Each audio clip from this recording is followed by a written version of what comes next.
பரிசுத்த வேதாகமம் பழைய ஏற்பாடு ஏசாயா தீர்க்க தரிசன புஸ்தகம் 54ஆம் அதிகாரம். பிள்ளை பெறாத மலடியே மகிழ்ந்து பாடு, கற்ப வேதனைப்படாதவளே கம்பீரமாய் பாடி ஆனந்த சத்தமிடு. வாழ்க்கைப்பட்டவளுடைய பிள்ளைகளை பார்க்கிலும் அநாத ஸ்ரீகளுடைய பிள்ளைகள் அதிகம் என்று கர்த்தர் சொல்கிறார். உன் கூடாரத்தின் இடத்தை விசாலமாக்கு, உன் வாசஸ்தலங்களின் திரைகள் விரிவாகட்டும்.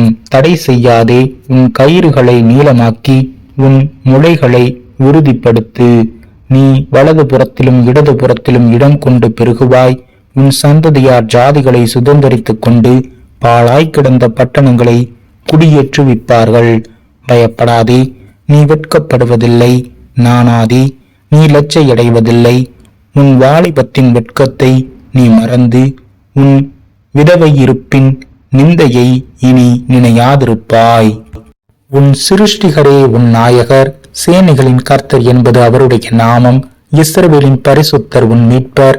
அவர் சர்வ பூமியின் தேவன் எனப்படுவார். கைவிடப்பட்டு மனம் நொந்தவளான ஸ்ரீயைப் போலவும் இளம் பிரயாயத்தில் விவாகம் செய்து தள்ளப்பட்ட மனைவியைப் போலவும் இருக்கிற உன்னை கர்த்தர் அழைத்தார் என்று உன் தேவன் சொல்கிறார். இமை பொழுது உன்னை கைவிட்டேன், ஆனாலும் உருக்கமான இரக்கங்களால் உன்னை சேர்த்து கொள்வேன். அற்ப காலம் மூண்ட கோபத்தினால் என் முகத்தை இமை பொழுது உனக்கு மறைத்தேன், ஆனாலும் நித்திய கிருபையுடன் உனக்கு இறங்குவேன் என்று கர்த்தராகிய உன் மீட்பர் சொல்லுகிறார். இது எனக்கு நோவாவின் காலத்தில் உண்டான வெள்ளம் போலிருக்கும். நோவாவின் காலத்தில் உண்டான வெள்ளம் இனி பூமியில் மேல் புரண்டு வருவதில்லை என்று நான் ஆணையிட்டது போல உன்மேல் நான் கோபம் கொள்வதில்லை என்றும் உன்னை நான் கடிந்து கொள்வதில்லை என்றும் ஆணையிட்டேன். மலைகள் விலகினாலும் பர்வதங்கள் நிலை பெயர்ந்தாலும் என் கிருபை உன்னை விட்டு விலகாமலும் என் சமாதானத்தின் உடன்படிக்கை நிலை பெயராமலும் இருக்கும் என்று உன்மேல் மனதுருகுகிற கர்த்தர் சொல்கிறார். சிறுமைப்பட்டவளே, பெரும் காற்றில் அடிப்பட்டவளே, தேற்றரவற்றவளே, இதோ நான் உன் கல்லுகளை பிரகாசிக்கும்படி வைத்து நீல ரத்தினங்களை உன் அஸ்திபாரமாக்கி உன் பழக்கனிகளை பளிங்கும் உன் வாசல்களை மாணிக்க கற்களும் உன் மதில்களை எல்லாம் உச்சித்தமான கற்களும் ஆக்குவேன்.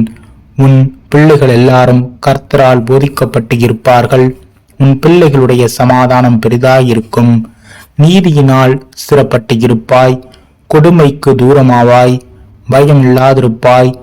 திகிலுக்கு தூரமாவாய், அது உன்னை அணுகுவது இல்லை.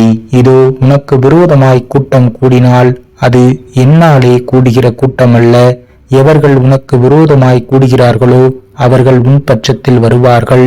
இதோ கரி நெருப்பை ஊதி தன் கிரியைக்கான ஆயுதத்தை உண்டு பண்ணுகிற கொல்லனையும் நான் சிருஷ்டித்தேன்.